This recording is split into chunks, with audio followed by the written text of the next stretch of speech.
जब हम घर भी जाते हैं सर तो केवल ये लुंगी पहनते हैं। आदमी क्या सूट बूट झाड़ता है, लेकिन साहब एकदम दक्षिण भारत की एक प्रिंट लुंगी आती है, उसको पहनते हैं, बैठते हैं, कोई आडंबर नहीं। जिसके जीवन में भाई हम लोग हैं, चलो पढ़े लिखे नहीं है, बाबा है, अलग बात, लेकिन जो पढ़ा लिखा हुआ व्यक्ति है, पूरा ऐश्वर्य उसके हाथ में, फिर भी त्यागी है, तो वो महान है, वंदनीय है। हमें उनका वंदन करना चाहिए। प्रेम से बोलिए सद्गुरुदेव की जय। सभी सम्मानित साथियों, ये बहुत बड़ा सौभाग्य की बात है कि आज हम लोग ये सद्गुरु निष्ठा साहब के आश्रम में हम लोग बैठ के अध्यात्म पर चर्चा कर रहे हैं। ये भारत भूमि ऋषि मुनियों का देश है। बहुत सारे हमारे भारत भूमि में ऋषि मुनि यहाँ पर प्रकट हुए हैं।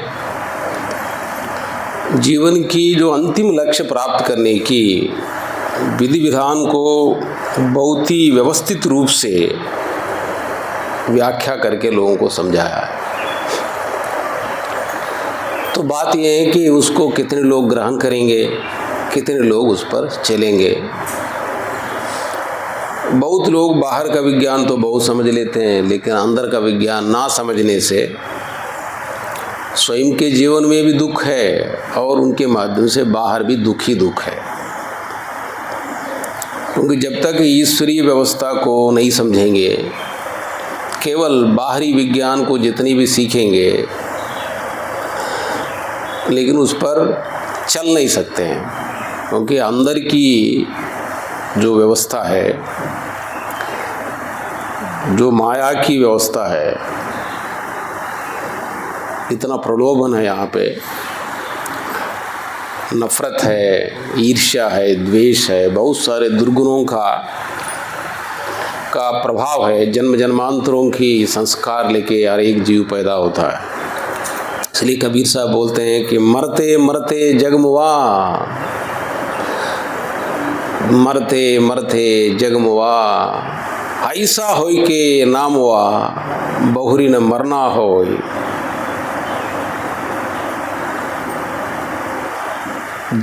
जगत में सभी लोग जो पैदा होते हैं, ये लोग मरते तो है, लेकिन इस पे ये जो जन्म मृत्यु का चक्कर है, ये जीव पैदा क्यों होता है, ये जन्म मृत्यु का चक्कर से कैसे हम लोग मुक्ति पाएं। रोज व्यक्ति तरह तरह की परेशानी को झेलता रहता है, लेकिन इस पर ढंग से विचार नहीं करते हैं। मरते मरते जगमुआ, बहुरी ने किया विचार, एक सयानी आपनी परबस मुआ संसार। एक जो है आपकी जो निजी है, वो ज्ञान तत्व है, सही विज्ञान है। तो सही विज्ञान समझने के लिए कोई व्यक्ति, एक तो बहुत लोग तो प्रयास ही नहीं करते हैं। यहाँ पे जो सही बातों को सुनते भी नहीं है और समझते भी नहीं है। इसको बहुत प्रयास करना पड़ेगा। इस जो अमृत काल में हम लोगों को सारे आश्रमों को भी लगना पड़ेगा। अभी हमारे साथ जो संजय चतुर्वेदी है, गायत्री परिवार का बहुत बड़ी व्यवस्था है, नागेश जी, इनके पास श्री रामदेव जी के जो पतंजलि आश्रम है, पतंजलि पीठ है, इनका बहुत पूरे देश में बहुत सारे केंद्र हैं। और निष्ठा साहब और जो कबीर, संत कबीर के भी बहुत सारे आश्रम हैं। हम लोगों को अब घर घर में आश्रम बनाना पड़ेगा, गांव गांव में आश्रम बनाना पड़ेगा, बहुत लोगों को तैयार करना पड़ेगा इसको। क्योंकि जब तक आत्मज्ञान नहीं होगा, बाहर हम लोग सड़क सुरक्षा की ज्ञान हो, खेती बाड़ी का ज्ञान हो, पशुपालन का ज्ञान हो, जितना इंजीनियरिंग कॉलेजेस, मेडिकल कॉलेजेस, जितना कितने कॉलेजेस खुल रहे हैं यहाँ पे, बहुत सारे कॉलेजेस है। और ये भी दुर्भाग्य कि बहुत लोग तो जो है पढ़ने वाले उसको पढ़ते नहीं हैं, पढ़ाने वाले भी नहीं पढ़ते, पढ़ाते हैं। सबको टीचर्स को केवल वेतन चाहिए, पैसा चाहिए, और स्टूडेंट्स को मार्क्स चाहिए। यदि मार्क्स भी पॉकेट में मिले तो वो संतुष्ट है, इनको भी पॉकेट में वेतन मिला ये संतुष्ट है।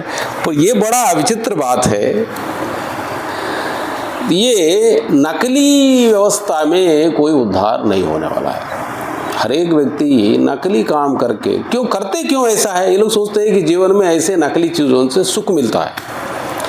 ये अध्यात्म ज्ञान जानने से ये क्लियर हो जाता है कि नकली चीज़ों से कोई सुख नहीं मिलेगा। नकली चीज़ों से सुख नहीं मिलता। बड़े बड़े लोग नहीं पता है, तो ये आप लोगों की बात नहीं, हम तो देखते हैं बड़े बड़े करोड़पति, बड़े बड़े व्यापारी, बड़े बड़े अधिकारी, बड़े बड़े राजनीतिज्ञों को ये सत्य नहीं पता है। ये सत्य नहीं पता है कि भाई बहुत ज़्यादा आप पद प्रतिष्ठा पैसा ये सब जितना भी हासिल कर लो, आदमी को जीवन में सुख नहीं मिल सकता है, सुख मिलेगा नहीं। लेकिन आपको लगता है कि बहुत बड़ा सुखी होगा, बाहर से लगता होगा कि काफ़ी तामझाम के साथ चलता है, तो वो बच्चे भी देख के उसका भाई हमारा आदर्श हो गया। उनको नहीं पता अंदर सब जो है खोखला हो गया। बाहर तो ठीक ठाक दिख रहा है, अंदर सब खोखला है। क्योंकि असली चीज़ ईश्वर आनंद तत्व है। आनंद उसी को मिलता है जो सत्य को पहचाने और सत्य पर चले। बिना सत्य के सुख नहीं मिल सकता है। कबीर साहब बोलते हैं, सांच सबते बड़ा जो सांचा दिल होई, सांच बिना सुख नाई ना कोटि कोटि करे जो कोई। करोड़ों चीजें करिए,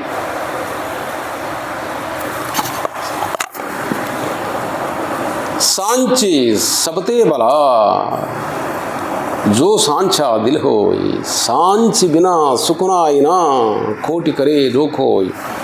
करोड़ों चीजें करने पर भी सच्चाई के बिना सुख नहीं हो सकता है। उस सच्चाई का नाम ही राम है। सच्चाई का नाम ही राम है। अस्ति आत्मा राम है, मन माया कृतनास्ति। या की परक लही यदा बीजक गुरुमुख आस्थि। कबीर साहब का बोलते हैं कि जो बीजक है, जिससे आत्मा राम का परख होता है। हमारे सारे वेद शास्त्र उसी की बात करते हैं, जो आत्मा राम है, सब जगह व्याप्त है। वो राम कहाँ है? कहाँ है? हम सबके दिल में है, सभी के दिल में है। जिनके दिल में जितना सच्चाई है, उनके दिल में उतना राम है। उसको राम कहो, शिव कहो, कृष्ण करो, उसमें नामों में झगड़ा नहीं करना। जो नाम देना दे दीजिए उसको, जो नाम देना दे दीजिए, लेकिन थोड़ा नजदीक करने से है सुनाई नहीं दे रहा, इसको लगा दे क्या? हाँ, चलो ठीक है। ये मैं ऐसे अहंकार से नहीं बोल रहा हूँ, समझ में नहीं आता तो वेद शास्त्र भी ऐसे बोलता है। शृण्वायो अपि बहुभिः योनलभ्यः शृण्वन्तो बहुभिः यम न विद्युः आश्चर्यो वक्ता कुशलो वश्य लब्धा आश्चर्यो ज्ञाता कुशलानुशिष्टः। उपनिषद ऐसा बोलता है। शृण्वायो अपि बहुभिः योनलभ्यः। सुनने के लिए भी बहुत सारे लोगों को मिलता नहीं है। सुनने पर भी इतनी आसानी से समझ में नहीं आता है। ये बहुत ही, इसलिए बहुत सारे लोग अलग अलग पंथ बनाए हुए हैं। ये पंथों के बीच में अभी बहुत बड़ी पराक्रम चल रहा है कि इन पंथों के और संतों के बीच में, पंथों के बीच में भी और संतों के बीच में एकता लाना, प्रेम लाना है। सबके बीच में प्रेम चाहिए, समाज में भी, घर घर में, अंदर और बाहर भी। इसलिए कबीर साहब बोलते हैं कि प्रेम पाट का छोलना पहिर कबीरू नाच। प्रेम पाट का छोलना पहिर कबीरू नाच। पानीपदीन हो तासु को जो तन मन बोले सांच। तन से और मन से व्यक्ति सच्चाई बोलने लगता है, तब सब लोगों के बीच में प्रेम होता है। बिना सच्चाई के प्रेम नहीं हो सकता है। नहीं तो अदरवाइज हर एक व्यक्ति अपने अपने सिरों का सबन कीन है ईमान। हरि की बात दुरंतरी ताते परी गई दूर। कबीर साहब बोलते हैं कि अपने अपने सिरों का सबन लीन है ईमान। सभी लोग अपने अपने गुरु परंपरा को, अपने अपने लोगों को सर्प के सबके ऊपर उठा दिया कि हमारे गुरु सबसे बड़े हैं। सभी लोगों का अपने अपने गुरु बड़े हैं, फिर इसमें लोगों के बीच में मेल मिलाप कहाँ से हो पाएगा? ये संजय साहब बोले लगा कि भाई हमारा गायत्री परिवार ही सब कुछ है। ये बोलेगा कि हमारा पतंजलि पीठ ही सही है। हमारे प्रांजल बाबा बोलेंगे कि निष्ठा साहब भी सब सही है। बस सही तो एक ही है। सबके बीच में जब ये समझ में आ जाएगा कि एक ही है। हम लोग कल बात कर रहे थे नागे जी, ऋषि मुनि लोगों ने बोला है कि एक ही गुरु है, 100% गुरु एक ही है। क्लेश कर्म विपाक आशयैहि अपरामृष्टो पुरुष विशेषो ईश्वरः साएव गुरु कालेन अनवच्छेदात्। वहाँ भी काल की सीमा नहीं है। काल से, वैसे तो ईश्वरी तत्व काल से परे है। ये सारा संसार काल के अधीन है, ईश्वर काल के परे है और एक ही ईश्वर है। और गुरु भी एक ही है जो उनके साथ जो चलता है। यदि ये बात समझ में आ जाए जिस दिन, वैसे तो गुरु नाम रूप से परे हैं, नाम रूप से ये परे हैं। यदि फंडामेंटल्स लोगों को भगवान को वास्तव में वाक से व्यक्त नहीं हो सकता है। यत् वाचो अनभ्युदितम येन वाक् अभ्युद्यते तदेव ब्रह्म त्वं विद्धि न इदम यदिदम उपासते। ये वेद घोषणा करता है।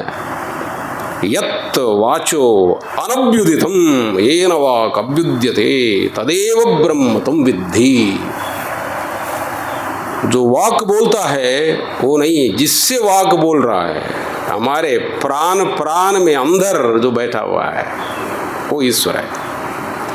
जब ये बात समझ में आ जाएगा तो सभी गुरुओं के बीच में हरि भक्ति में अपने अहंकार छोड़ना पड़ेगा।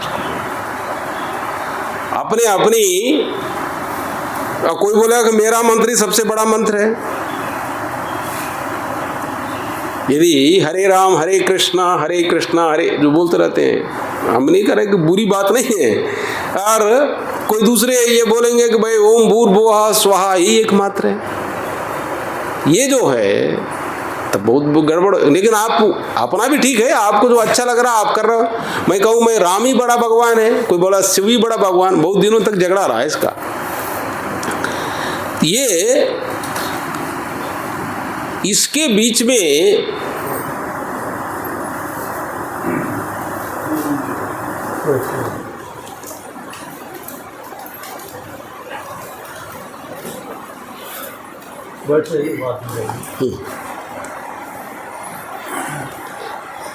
लेकिन ये जो है, यदि किसी के एक मंत्र के प्रति, एक गुरु के प्रति श्रद्धा नहीं होगा तो वो उसका अनुसरण कैसे करेगा? ये भी बड़ी समस्या है। तो इसलिए बहुत बड़ी ये मुहिम चीज़ है।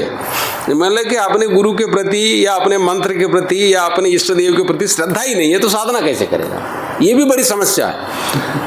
भाई अपने गुरु के प्रति, मंत्र के प्रति, जिसको भी आप साधना करना चाहते हो, साधना तो करना चाहिए। अभी नागेश जी बोल रहे हैं ना कि अब नहीं तो फिर केवल आप ऐसे ही लप्पा जी करके चले जाए तो साधना तो कौन करेगा? साधना करेगा। अब साधना करने के लिए गुरु भी चाहिए, मंत्र भी चाहिए। जो कोई भी कर्म, उपासना अलग अलग चीज़ है। ये जग विलास है ये देह को साधो करो विचार सेवा साधन मन कर्म थे यदा भक्ति उदार। भक्ति को हृदय में धारण करना पड़ेगा। भक्ति को, क्योंकि भगवान केवल भक्ति से मिलते हैं। पुरुष सा परः पार्थ भक्त्या लभ्य स्तु अनन्यया। ये अनन्य भक्ति से ही परमात्मा मिलता है। यस्य अंतस्थानि भूतानि येन सर्वं इदं ततं पुरुष सा परः पार्थ भक्त्या लभ्य तो अनन्यया। अनन्य भक्ति से मिलने वाले परम सत्व उसको भक्ति चाहिए, उसमें ईश्वर भक्ति, गुरु भक्ति, शास्त्र भक्ति, ये सब चाहिए। इन सब में एकता चाहिए। एक जैसे भगवान राम के गुरु वशिष्ठ थे, जब इसलिए भगवान राम हमारे मर्यादा पुरुषोत्तम है। जब अरण्य कांड में गए तो सभी गुरुओं के पास गए, ये नहीं कहा कि मेरा, अब कभी आप देखिए इसमें रामचरितमानस भाई तुलसी बाबा ने बहुत जबरदस्त लिखे हैं, कहीं पे भी किसी गुरु के पास जाके ये नहीं कहा कि मेरा वशिष्ठ गुरु सबसे बड़ा है, कहीं कहा नहीं है। और सबको उतनी प्रेम से, उतनी नम्रता के साथ सब जगह पे नतमस्तक हुए हैं और सबसे प्रेम से मिले हैं। और उन गुरुओं ने भी इनको अपना ही माना है और ये उनको अपना माना है। ये एक जो मर्यादा का हम लोगों को बड़ी गहराई से इन चीज़ों को समझने की जरूरत है। देखिए हमारी भारत भूमि वसुधैव कुटुंबकम की बात करता है, सभी अपने हैं, आप अपना साधना, जैसे खेती करने वाले किसान है, इंजीनियर है, डॉक्टर, आजकल तो अधिकारी लोगों के बीच में भी वर्ग हो गया। एक इंजीनियरिंग वर्ग कहता है हम सबसे अच्छे हैं, डॉक्टर वर्ग ये बोलता है रेवेन्यू वर्ग है, विकास वर्ग है, पशुपालन वर्ग है, सब लोग अपना अपना झंडा गाड़ रहे हैं, हम सबसे अच्छे लोग हैं। लेकिन ये जो है और अच्छा होना है, आप जो है और थोड़ा अच्छा कैसे हो जाएंगे। राजनीतिक लोग कहेंगे हम अच्छे हैं। बहुत बड़ी इसको एकता लाना, एकता के लिए जो प्रयास करता है वही वास्तव में वही भगवान का आदमी है। एक और बात बता दें, और जो एकता के लिए जो प्रयास करता है उसी को वास्तव में सुख मिलता है। झगड़ा कराने वाले, लफड़ा पैदा करने वाले कभी सुखी हो नहीं सकता। ये फंडामेंटल जानना पड़ेगा। और जो पूर्वाग्रह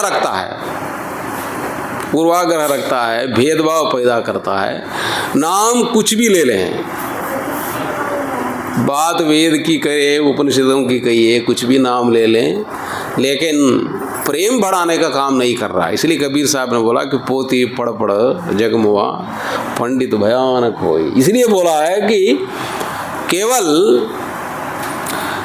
वेद और स्मृतियों को पढ़ने मात्र से बात बनेगी नहीं है, लेकिन पढ़ना जरूरी है। पढ़ेगा ही नहीं तो फिर आगे कैसे बढ़ेगा। इसको ये नहीं समझना चाहिए कि वो पढ़ने में बुराई है, पढ़ना चाहिए, उनको पहली स्टेप है। लोग बहुत बार लोग सोचते हैं कि ऐसा, बहुत से लोगों ने गलत इंटरप्रिटेशन कर रखा है, इसको पढ़ने की जरूरत नहीं है।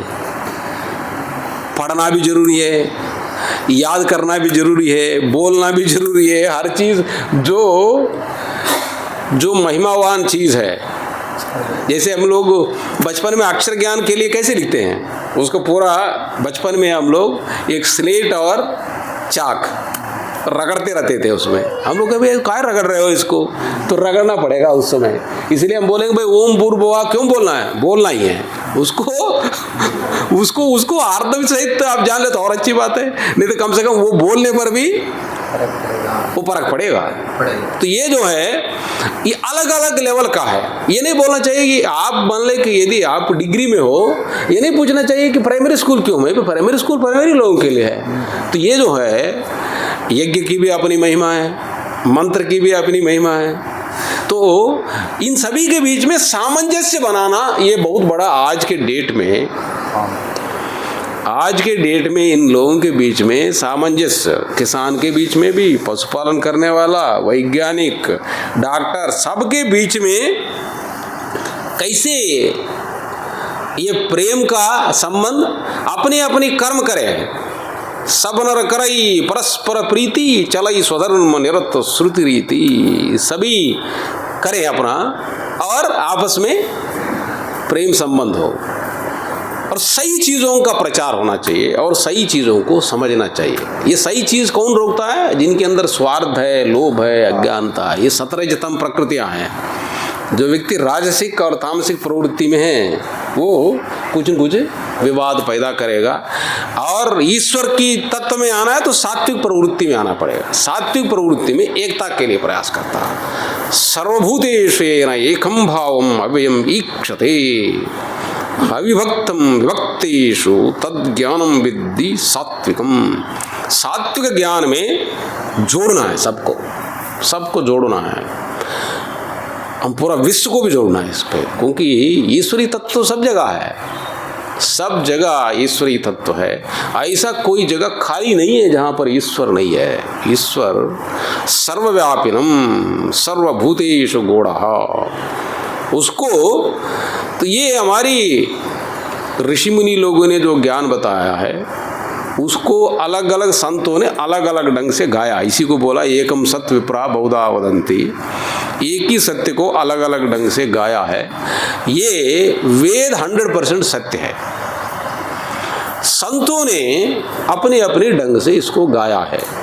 हम लोगों को इसको समझना पड़ेगा कि और समझाना पड़ेगा, जो प्रेम की बातें बोलें और प्रेम की बातें समझाएं। स्वास्थ्य की भी जानना, विज्ञान है सब जगह, स्वास्थ्य का, शरीर का भी विज्ञान है, खेती का भी विज्ञान है, बिल्डिंग का भी विज्ञान है, माइक का भी विज्ञान है, सभी का विज्ञान सीखना है, वो भी चल रहा है बहुत बड़ा। और इस विज्ञान को समाज के लिए उसको सदुपयोग करना है। सभी बच्चों का भी विज्ञान है, बड़ों का भी विज्ञान है। इसकी बहुत बड़ा उसका जो पढ़ने वाले हमारे बच्चे हैं उनके अंदर ये कैसी सही ज्ञान विकसित हो जाए, इनके अंदर सही समझ कैसे विकसित हो जाए, इनके अंदर जो नकारात्मक चीज़ें हैं वो कैसे हटें। हर एक व्यक्ति अपनी क्षमता और योग्यता के अनुसार सही मार्ग पे आगे बढ़े, अपनी पूर्ण विकास को करे। ये शांति और सद्भाव के साथ बहुत बड़ा काम है, ये करना है। गुलामी के विरुद्ध हमारे पूर्वजों ने लड़े हैं, हमारी बारी है वर्तमान में इन सभी चीज़ों को हम लोग समझते हुए हर एक चीज़ पे उसका विज्ञान को समझना पड़ेगा और सही विज्ञान को सही ढंग से लागू करना पड़ेगा प्रेम के साथ। ये जो है श्रुति सम्मत हरिभगति पद संजुतो विरति विवेक तेन चलई नर मोह बस कल्पई पंथ अनेक। लोग मोह बस बहुत सारे मार्ग अलग अलग बना रहे हैं और इसमें खाई पैदा कर रहे हैं। हम लोग उसको ये तोड़ना पड़ेगा। यदि ये हर एक समझदार का ये पुरुषार्थ आज के डेट में हम लोगों का पुरुषार्थ है, इसमें हमारे इस समाज में विद्यमान विभिन्न संस्थाओं को जोड़ना है। ये बड़ा ही सौभाग्य की बात है। आज इस भले हम लोग छोटे सभागार में बैठे हैं, यहाँ पे निष्ठा साहब के नेतृत्व में गायत्री परिवार के भी है और पतंजलि पीठ, और इनको स्वामी जी ने इसको ट्रस्ट का अभी जिम्मेदारी दे दिया है। तो ये बहुत बड़ा ईश्वरीय व्यवस्था ऐसा चल रहा है। इस अमृत काल में विकसित भारत बनाने का, आत्मनिर्भर भारत बनाने का बहुत बड़ा प्रकल्प है। इसमें हम सब लोगों को इसमें पूरे अपने अपनी क्षमता और सामर्थ्य के साथ उसको जुड़ते हुए इस अमृत काल में विकसित भारत बनाने का इस बहुत बड़े ये पराक्रम में अपना अपना योगदान देते हुए अपने जीवन को धन्य बनाना है। ये ऋषि मुनियों की धरती को कैसे हर एक विधि विधान से, हर एक प्रकार से इसको कैसे मजबूत बनाना है, सुदृढ़ बनाना है, इसके लिए हम सब लोगों को योगदान देने की जरूरत है।